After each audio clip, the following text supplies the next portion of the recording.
Hi, everybody. This is actually for the classes that are online and not in person. I just wanted to remind you that uh, I'm commenting on your submissions, and the analogy I'm going to use is like an Australian shepherd that nips a little to get you to move in the right direction. So, when it comes to writing, people can be sensitive, because I know you're trying really hard. And then if I go, hey, we got to do it like this or whatever, that's exactly what needs to be happening right now. You kind of screw it up and we move it to another direction. That's totally how it works.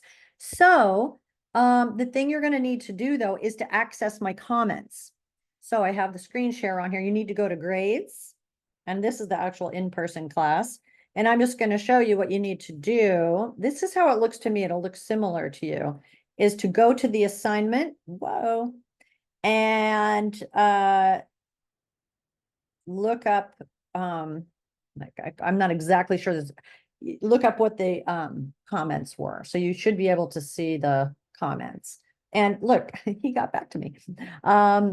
Anyway, and I will also tell you to look at the document itself, because I got in there and I edited or I pointed things out. And that's very important at the beginning of the semester, that I can be an Australian shepherd and nip a little to get you in the right direction. And I do take points off because that's what nipping is.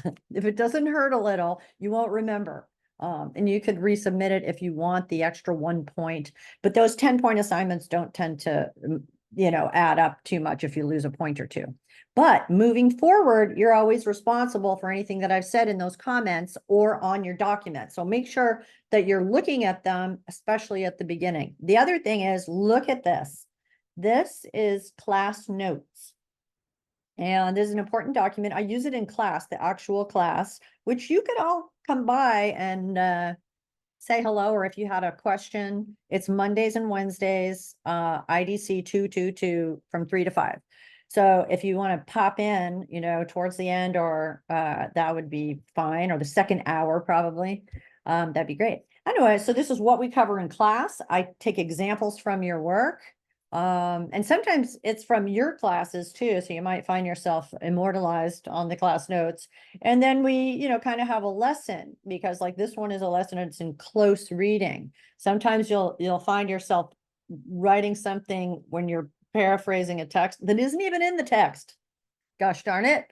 Your brain just kind of filled it in. And here's an example of it, is in the Danger of a Single Story.